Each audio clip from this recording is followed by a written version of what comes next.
Welcome back to another edition of 90 Day Fiance, The Other Way. I'm your host Keith Brooks. And I'm your beautiful hostess with the mostest, Gretchen Barreto. Did you make that up?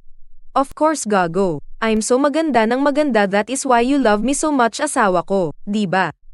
Yes dear, I won't destroy the Tagalog. Okay, moving on with the show. Our first couple is Ellie and Victor. Ellie is still at the hotel. It has cold water, even though it says hot water on the brochure. Ellie is glad she went to find Victor in Providencia, and in order to find him, she goes shopping for new clothes and then rents a boat to go to Providencia because it still is hard to get there. She says it's hard not hearing from him. I know the feeling. One day Keith didn't text me for 15 minutes and I was mad at him for a week. I'm not the jealous type or anything. Then I found out he was working and I decided not to be mad at him for less than 7 days. I still made Keith apologize to me. And while we're at it, you need to apologize to me for liking another girl's post. So rude, bastos, no manners at all, I cisco. Liking another girl's post. I am still mad about that. I don't care even if it was your daughter's post. Yes dear, just don't put me in a rear naked chokehold like you are going to do to Big Ed. Moving on, Victor calls her, out of the blue, and tells her that he is at the airport. So she has to cancel the boat ride and gets a taxi to pick him up. Then she talks about her fears with Victor and all the people who died around her. Not good. She says she is not trying to think of the death trail surrounding her and his infidelity. Nope, not even discuss it. She arrives at the airport and is excited to see him. Now get this, she tells the camera crew to wait for her, but they are outside to film her giving Victor a huge lip lock. Then Victor begins to cry like a baby. They start sucking face. My word, you two, get a room. I like how it was daylight when they hugged and was dark when they got in the van. That's a lot of hugging and squeezing and touching. He says it's really bad there and it breaks his heart. Over 3,000 people died. Let's pray and send help to the families there. I have to find Big Ed's neck first, gago. We move on to Cory and Evelyn. Evelyn breaks the news to her sisters that Cory and her are married.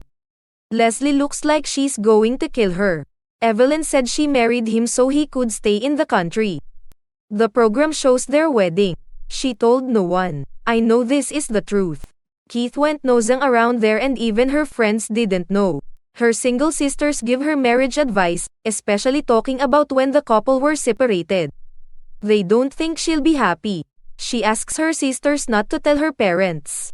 They will be upset not going to the wedding. Cory said they had to pay $20 for a couple to stand in as witnesses for the marriage. You should have hired Keith and we would have done it for $10. Leslie says she doesn't like Cory, but the group goes to the local market. Keith has been there before. I went through his phone and saw the photos. I'm angry with him. The four have lunch at the market. Cory is suspicious about the meeting. Leslie orders food with Cory having a traditional Ecuadorian meal of bull penis. The three are laughing and say it's made with love. Cory wants to know if it's a joke. Then they tell him what's in it. Cory says it's disgusting. It was like the time Keith took me to Arby's and I put a whole bunch of that horsey radish on my sandwich. I thought it was mayo. My nose was clear for a month. I am so angry. Keith laughed about it. Cory then wants to know if she has a problem with him. She says she has a lot of problems with him, like I have with that Big Ed. Ayoko na si Big Ed, na talaga. Ayoko na. I don't like him. Leslie then says she doesn't like him and knows about Jenny and the wedding. Evelyn says he has to finish the meal and it will never happen again. Leslie and Lipsy says they will always back their sister. Wow, savage. Moving on, we go to Steven and Elena. Steven lands in New York.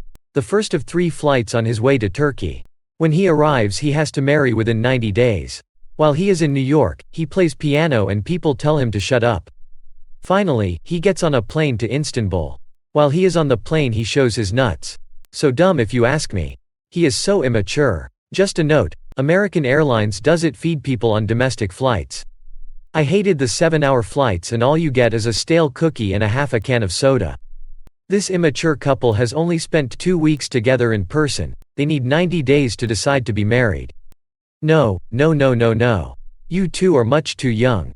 In Russia, Elena packs her bags to go to Turkey. In a very awkward moment, she sits with her family and no one speaks. She says it's a traditional thing to do in Russia. Elena says she is nervous about leaving her home behind. My advice, Elena, is just slip out the back, Jack. Make a new plan, Stan. You don't need to be coy, Roy. Just get yourself free. Hop on the bus, Gus. You don't need to discuss much. Just drop off the key, Lee, and get yourself free. Elena's mother asks her how she's feeling and Elena replies that she's happy to see the Dorcas enormous again. Elena's mother is visibly shaken and upset at the living conditions in Turkey as Elena will be sleeping alone and is worried for Elena's safety. This is unacceptable. Maybe Steven will sell her organs and thinks that Elena needs a serious talk with the Dorcas. Her mother is starting not to like Steven at all. I don't blame her. He needs a man-to-boy talk. Why is that all these dickheads who go to Russia and take advantage of the women are named Steven? Elena wants to know about the flirty, dumb, stupid messages that her friend sent. Come on, Elena. I could have sent him some messages better than you too. So dumb what you wrote. Finally, her mother says to Elena that she needs to start make smart decisions and not dumb, stupid, idiotic ones like marrying this dork. Elena checks into the flight and leaves without waving goodbye to her mom. She's ready to take that risk. Elena waits at the arrival door for Steven the dork. The dork sees her and runs out, and drops his luggage in front of the door so people can trip over them. If it were me, I would have kicked the bags back to the USA. Then the two start sucking face like octopus. Earth to two immature children, there is no PDA in Turkey, you will go to a Turkish prison. Then you will have to take it like a man, Steven. This dork gives me the creepy jeepies EBGBs. So gross. What a dork. Save it for the room dorks. Then they rush off to the apartment. He only promises one night with her. She should put her foot down and say all the time or take her back to the airport and she's going home. I bet he's trying to get some nookie while he's away. He wants her to commit to the church, but at the moment she is more worried about being kidnapped and having her organs sold. She is scared. Steven, wake up, Dorcas enormous. What do you need, a friggin' sign or something? Elena is upset about their first night as he plans to spend the night at the Airbnb down the road where there are a lot of red lights. She likes the Airbnb, but she is scared and he is oblivious about it. Did I mention he is a dork and childish? I swear I almost vomited watching these two. He is getting a boner on the couch and wants to leave. She says no. He says that she is attractive. Gretchen is attractive. She is worried he is going out hoeing around. I'm sure he is with those BS excuses he's coming up with. He says they can't live together, but he can do the wham bam thank you ma'am with some hoes with her permission. She says he's making excuses by not wanting to stay there. Ya think? He says he's worried about doing the scootily poop. She and about 3 million other people have never heard this word. He tries to be descriptive. She says he will cancel his hostel. But he continues to refuse because he wants to get some Turkish delight, if you know what I mean. What a jerk. He says he can't wait for marriage to do missionary work. So he decides to forbear the temptation of pleasures of the flesh and read scriptures with her. She is pissed that the first night wasn't more memorable as dickhead sleeps on the couch with his clothes on. She is now realizing what type of dork Steven is. I hope she is learning she is making a big mistake. He takes a cold morning swim. I wonder why. Then wants her to swim with her dress on.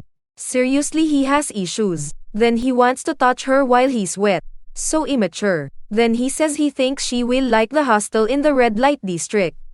He is persistent about not having sex every night. She says he is so weird. She refuses to go into the hostel as it is creepy with red lights. She should just turn around and walk off and tell him to take her to the airport. He is a weirdo and attention whore. She wants to know why he can't stay with her. He keeps asking about her commitment to the faith and dancing around the subject. She says it's him because he can't control his little man and his sexual urges.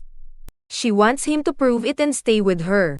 He isn't protecting her. He is a loser. He wants to know what she wants to do. Are you that stupid, Steven? How many times did she tell you? She says go back to the hotel. He says he will cancel the booking and she gives him the damn right you will look. Alina, give me 5 minutes with him. He'll be singing a new tune and it won't be I'm in love with a stripper. I don't like him. Ayoko na, talaga. Then we are off to Ethiopia where Leandro is still trying to get into Ari's pants. Not good, jerk. Just leave it alone and move on with your life, you loser. Biniam is worried what the neighbors say about this relationship. What happened to Ari? She looks like she lost some weight. Ari wants alone time with Leandro. Not good. No no no no no, she asks him what his feelings about being there. What did I just hear? He says that her relationship with Biniam is not good. He just wants to slam some bones with her. Then tells her to go back to the USA for a better life. Leandro can't accept she likes Ethiopia and was homesick before. He just wants to jump her bones and leave with her. What a home wrecker. She says Biniam needs to be a better husband. But, there is a culture thing. Then she hints that she wants to do the tango with Leandro. Then Biniam tries to teach Leandro a dance, but he has no rhythm. He can't dance. Pathetic. Biniam and others jump over the fire. I like how the flames were 6 feet high, but when people jump it's barely cinders. The sisters want to know who Leandro is. He claims he is her best friend.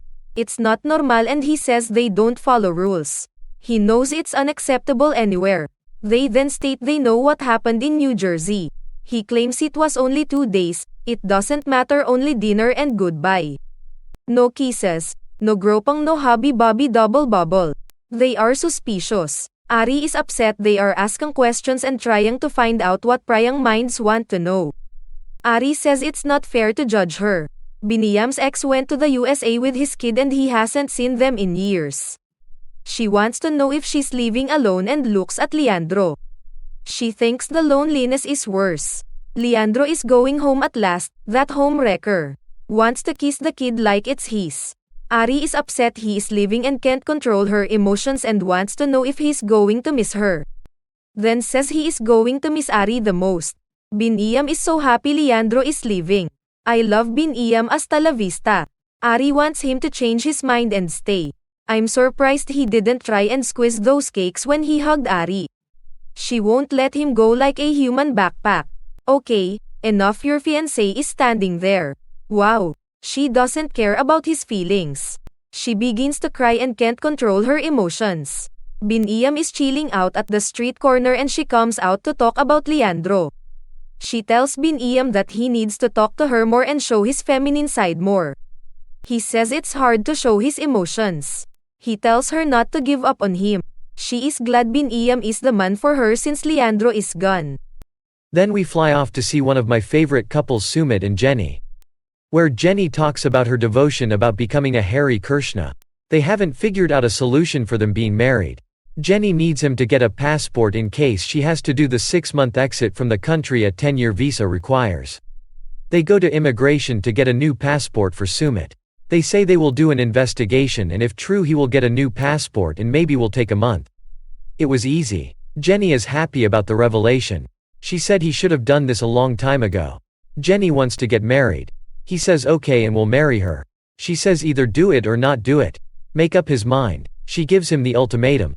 Then we see Kenny and Armando where they are going to visit Armando's family to let them know about the wedding. His mother wants a small wedding. Armando wants to declare that he wants the wedding of the century and is worried that his father will not be there.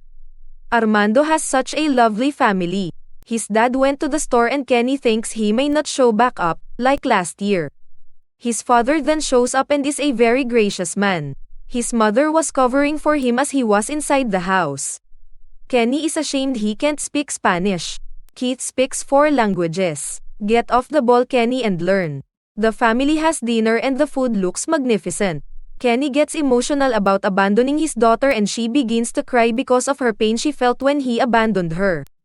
Armando's mother knows how bad Kenny feels about abandoning his children and she is upset about it.